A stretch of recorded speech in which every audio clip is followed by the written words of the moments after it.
Niamey, Alger, Abuja avancent à un rythme exponentiel dans leur projet de gazoduc transsaharien. La troisième réunion du comité de pilotage du projet s'est tenue cette semaine à Alger. Dans la capitale algérienne, l'Algérie est en passe de remporter, ce qui était sûr puisque l'Algérie est la puissance régionale numéro 1, particulièrement dans le domaine des hydrocarbures et du gaz, est en passe de remporter cette guéguerre des gazoducs que certains pays, dont le Makhzen marocain, ont voulu livrer à l'Algérie. Alors comme vous le voyez, les titres de journaux très spécialisés, il y a quelques mois encore, nous disaient « Confrontation informationnelle sur les gazoducs entre l'Algérie et le Maroc, etc. » Puisque le Makhzen a essayé, on ne va pas rentrer, c'est leurs histoires, ils font ce qu'ils veulent, ils pensent ce qu'ils veulent. Un gazoduc, ils ont voulu vendre au peuple marocain, probablement un gazoduc qui concurrencerait l'Algérie, alors que tu n'as pas de gaz, qui ne pourrait être prêt que dans 30 ans, et qui ne verra, je pense, jamais le jour. En attendant, l'Algérie, elle, avance sur ses projets. On va le voir. Voici le tracé de ce fameux gazoduc sur des milliers de kilomètres entre le Nigeria, le gaz du Nigeria, qui va passer par le Niger. Donc le Niger va pouvoir se développer justement. Et l'Algérie signe des accords, beaucoup d'accords pour électrifier et aider le Niger à se développer dans le domaine des hydrocarbures parce qu'ils en ont. Et puis, cette anomalie qui faisait que le Niger, depuis son indépendance, était et est toujours l'un des plus gros fournisseurs mondiaux d'uranium, se retrouve avec, jusqu'au coup d'État récemment, jusqu'au moment où la France a été foutue dehors, avec 10 ou 13% du pays qui est électrifié. C'est-à-dire que c'était une anomalie totale. L'Algérie est en train de signer des accords pour justement aider le Niger à électrifier le pays. Et puis surtout, le Niger va pouvoir toucher une rente, le droit de passage, qui sera substantiel. Et puis aussi se servir du gaz pour construire des centrales électriques à gaz et développer le pays, développer l'économie et le bien-être des Nigériens. Et l'Algérie participe à ça, on va en parler après.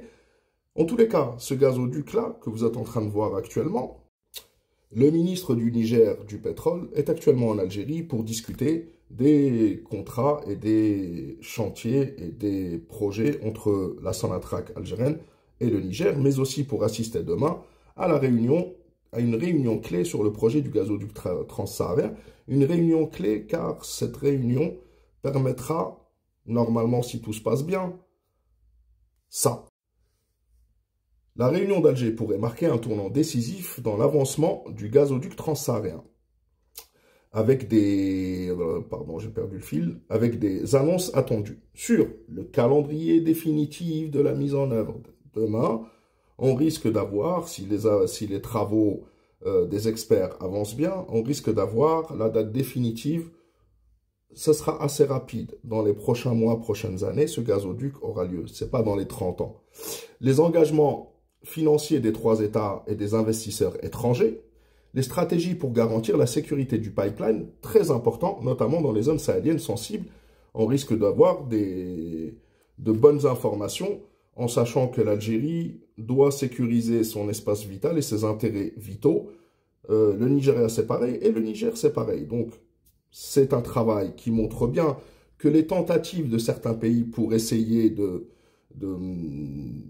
faire capoter la relation entre le Niger et l'Algérie, telles que le Makhzen, par exemple, avec le 360, qui, à quelle date? Je crois que c'était en février dernier, hein, il nous disait que pourquoi le gazoduc Nigeria-Algérie, qui passe par le Niger, donc, ne verra pas le jour de sitôt.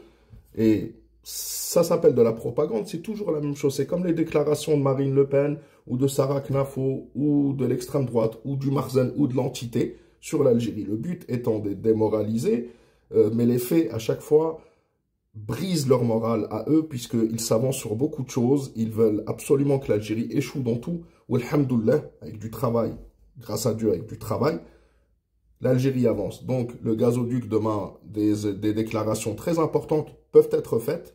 Nous verrons ça demain. En tous les cas, l'Algérie fait avancer ses projets. Et puis, il est temps de poser une question. On voit les relations entre le Niger et l'Algérie se développer.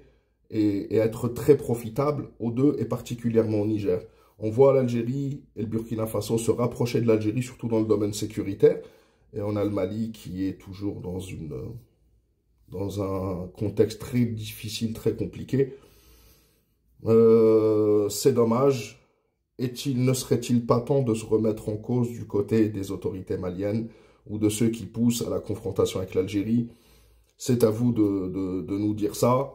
Je vous souhaite une bonne soirée. La patrie ou la mort, nous vaincrons. Et on reviendra dessus, Inch'Allah, comme tous les soirs quasiment, dans un live sur YouTube, sur la chaîne Artisan Malik, à partir de 23 h.